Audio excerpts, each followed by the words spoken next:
नमस्ते, मैं अभिनय आकाश और आप देख रहे हैं प्रभा साक्षी का special show mostly level information यानी एमआरआई। एक नाम किसी किरदार में तब्दील हो जाता है तो फिर कहानी बन जाती है। कुछ कहानी कुछ सेकंड जीती है तो कुछ मिनट, कुछ कहानी कुछ दिन याद रहती है तो कुछ वर्षों तक। ऐसी एक कहानी बिहार की राजनीति से जुड़ी है। फरवरी 2005 प्रदेश में विधानसभा चुनाव चल रहा था। लड़ाई लालू प्रसाद यादव की आरजेडी और एनडीए के बीच थी। पूरे बिहार को मालूम था आरजेडी चुनाव जीती तो सीएम कौन बनेगा, राबड़ी देवी। लेकिन एनडीए के सीएम फेस को लेकर कंफ्यूजन थी और यह कंफ्यूजन सिर्फ लोगों को ही नहीं बल्कि खुद एनडीए भी कंफ्यूज थी। बिहार में पहले चरण का मतदान हो चुका था। बीजेपी को यह बात समझ आ गई थी कि सीएम फेस घोषित कर देना चाहिए। यहीं से सीन में एंट्री होती है अरुण जेटली और प्रमोद महाजन की। जेटली और महाजन के बीच चर्चा हुई। एक नेता पर सहमति बनी। यह नेता लालू यादव के पुराने दोस्त थे। 2004 तक अटल बिहारी वाजपेयी की सरकार में केंद्रीय रेल मंत्री भी रह चुके थे। जब इस नेता के नाम पर मुहर लगने वाली थी तब उनकी जगह लालू रेल मंत्री बन चुके थे। अब तो वह बिहार के 7 दिन के लिए एक बार पहले भी सीएम रह चुके थे। नाम नीतीश कुमार। जेटली और महाजन ने लाल कृष्ण आडवाणी और अटल बिहारी वाजपेयी को भरोसे में लिया। लेकिन जैसे ही जेटली नीतीश कुमार के नाम का पर्चा लेकर बिहार पहुंचे, बवाल हो गया। प्रदेश बीजेपी का नेतृत्व उखड़ गया। उन्हें डर था कि नीतीश के नाम का ऐलान होते ही स्वर्ण वोटर्स भड़क जाएंगे, क्योंकि बीजेपी की छवि ब्राह्मण बनिया की पार्टी वाली थी। लेकिन दिल्ली के आगे पटना का कितना ही जोर चलता। तो साफ तय हुआ कि पटना से करीब 230 किलोमीटर दूर भागलपुर में एक रैली होगी। रैली को संबोधित करेंगे देश के पूर्व मुखिया अटल बिहारी वाजपेयी। 2 मुद्दों पर वाजपेयी को बोलना था। पहला, किसले किडनैपिंग केस और दूसरा एनडीए का सीएम फेस। नीतीश कुमार होंगे। मेरा किसले मुझे लौटा दो, जब अटल बिहारी एक बच्चे के अपहरण पर रो पड़े।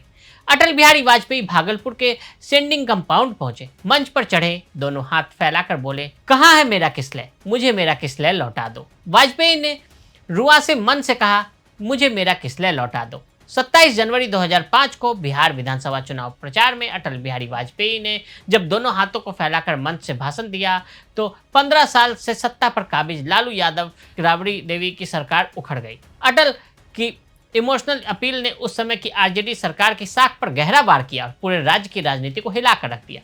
दरअसल मुजफ्फरपुर के टीपीएस स्कूल के छात्र किसले को अगवा कर लिया गया था। उस वक्त बिहार में अपहरण को लेकर खूब बयानबाजी होती थी। 13 दिन बाद किसले को बरामद कर लिया गया। इस बयान ने बिहार के लोगों की सोच बदल दी थी। उसके बाद बिहार में सत्ता परिवर्तन हुआ था। अटल बिहारी वाजपेयी के उस बयान को आज भी लोग याद करते हैं। डीपीएस समेत राज्य भर के स्कूलों के बच्चों ने स्कूलों में टिफिन ले जाना बंद कर दिया था। पहली बार स्कूली छात्र सड़क पर नजर आए थे। वैसे तो हर चुनाव महत्वपूर्ण होता है, लेकिन इस बार का बिहार विधानसभा चुनाव इस मायने में थोड़ा अलग है कि यह संभवतः नीतीश कुमार की अंतिम पारी है।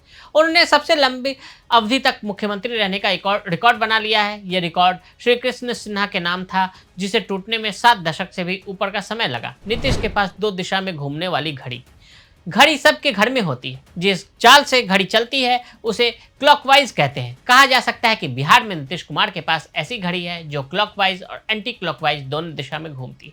नीतीश कुमार भारतीय राजनीति के एक बड़े बदलाव का प्रतिनिधित्व करते हैं, जिसमें मुख्यमंत्री वही रहे मगर विपक्ष बदलता रहा। उनका व्यक्तित्व भी चमत्कारी है। न तो बीजेपी के साथ होने पर सांप्रदायिकता का आरोप लगता है और न राष्ट्रीय जनता दल के साथ होने पर भ्रष्टाचार का। दोनों दल उन्हें साथ लेने के लिए तैयार भी रहते हैं। बिहार की राजनीति के टीना फैक्टर है नीतीश कुमार को लेकर कहा जाता है कि आइदर यू लव हिम और hate him but can't ignore. या तो आप उन्हें प्यार कर सकते हैं या नफरत, लेकिन उन्हें अनदेखा नहीं कर सकते। बिहार की राजनीति में 3 मुख्य राजनीतिक दल ही सबसे ताकतवर माने जाते हैं। इन तीनों में से 2 का मिल जाना जीत की गारंटी माना जाता है। बिहार की राजनीति में अकेले दम पर बहुमत लाना टेढ़ी खीर है। नीतीश कुमार को ये तो मालूम है कि बगैर बैसाखी के चुनाव में उनके लिए 2 कदम बढ़ाने में भारी पड़ेंगे। बैसाखी भी कोई मामूली नहीं बल्कि इतनी मजबूत होनी चाहिए तो साथ में पूरी ताकत से डटी रहे, विरोधी विपक्ष की ताकत पर भी बीस पड़े। अगर वो बीजेपी को बैसाखी बनाते हैं, विरोध में खड़े लालू परिवार पर भारी पड़ते हैं और अगर लालू यादव के साथ मैदान में उतरते हैं तो बीजेपी की ताकत को हवा हवाई कर देते हैं। बिहार की राजनीति में टीना फैक्टर यानी देयर इज नो अल्टरनेटिव जैसी थ्योरी दी जाती है। मुख्यमंत्री पद को लेकर संशय। अब पहली बार जेडीयू और बीजेपी बराबर सीटों पर चुनाव लड़ रहे हैं। विरोध में महागठबंधन है, लेकिन वहां तालमेल का अभाव लंबे समय तक बना रहा। बड़ी हुई हुज्जत के बाद आखिरकार कांग्रेस आरजेडी नेता तेजस्वी को मुख्यमंत्री का चेहरा बनाने को तैयार हुए। मुकेश सहनी को अलायंस ने उप मुख्यमंत्री का चेहरा घोषित किया है। मुख्य मुकाबला तो एनडीए और महागठबंधन के बीच है, लेकिन प्रशांत किशोर की जन सुराज पार्टी इसे त्रिकोणीय बनाने की कोशिश में जुटी है। हालांकि उसमें संदेह है कि प्रशांत किशोर चुनाव के बाद एक बड़े खिलाड़ी के रूप में उभर सकते हैं। महाराष्ट्र विधानसभा चुनाव के बाद से ही बिहार को लेकर सवाल उठने लगे थे। दरअसल महाराष्ट्र में देवेंद्र फडणवीस के सीएम और पूर्व सीएम एकनाथ शिंदे के डिप्टी सीएम बनने के बाद महाराष्ट्र और बिहार की तुलना होने लगी। हालांकि बीजेपी नेता अनौपचारिक बातचीत में लगातार कहते रहे कि महाराष्ट्र और बिहार की स्थितियां एक जैसी नहीं है। एक जगह का समीकरण दूसरे में फिट नहीं बैठता। जहां एनडीए का अहम दल नेता जेडीयू बार बार कह रहा है कि नीतीश ही सीएम होंगे, वहीं बीजेपी के केंद्रीय नेताओं की तरफ से साफ तौर पर कुछ नहीं कहा गया।